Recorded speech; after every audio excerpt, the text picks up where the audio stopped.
I was really interested. You said you hired a good team, and when we had talked last, you said you were very culture focused.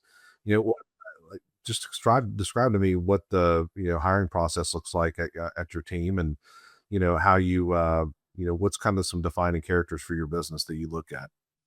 Yeah, good question. Hiring process, we're always hiring. All right.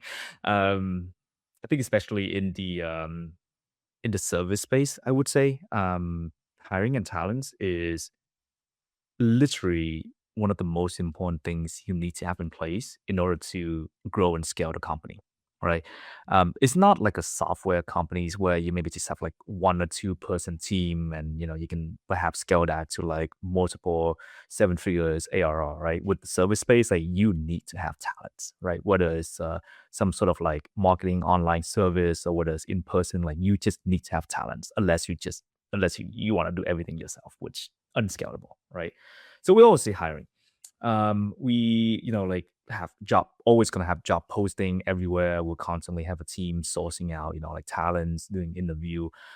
Even if we're not particularly looking for a role who are, joining the company, we're still interviewing. So let's say we know for a fact that there's gonna be a role open in like the upcoming like 3 months. We are actively looking for that talents now, and we tell them upfront, like, hey, this role will be open in 3 months. I just want to make sure that you are cool with that. You know, we're not interviewing you now. Later on down the road, when it's officially open, we just bring you on board without having to interviewing you. Um, and I guess like because of that, we interview people from everywhere, right? Like I said, we do have like a specific area in the world that we like to focus on for like any particular role. So for example, any sort of like creative type of role, we like to focus more on like the East Asia or like the West Asia region. So this is like Pakistan, even like in Europe, Western Europe, even like in South Africa. Anything had to do more with like customer facing role, then we're trying to go now to South America, because these are the talent who speak very well spoken in English, and time zone works out for them too, right? And then any operation administration sort of like role, we go to Southeast Asia, the Philippines, sometimes my home country, Vietnam too.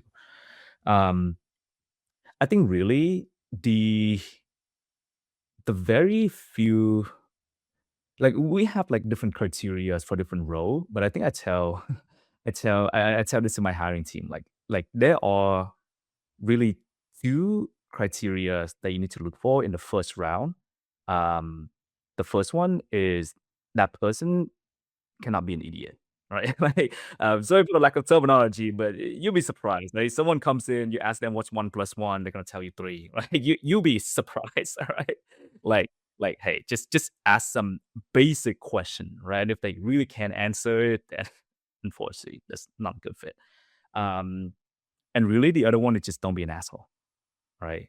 You come in, somebody's just kind of like having some like cocky sign. Like when I used to interview people personally as founder, there used to be like multiple incident where I interview the person come in and they start asking me question, right? They're like, like enough about asking me question, right? His question for you. What did I get out of it? What blah blah blah. Just don't be that person.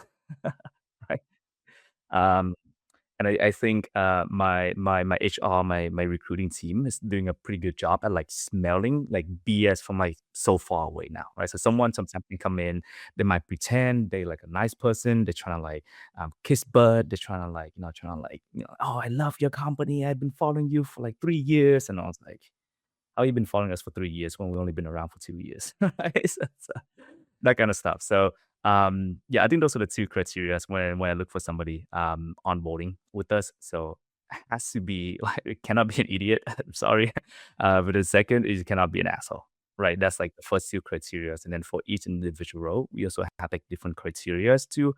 But I think that's the reason why I mentioned earlier that we also very strict on culture as well. Right. Um, in order for us to build a good culture, it's like, yes, you can do a bunch of stuff, like have the events and things like that.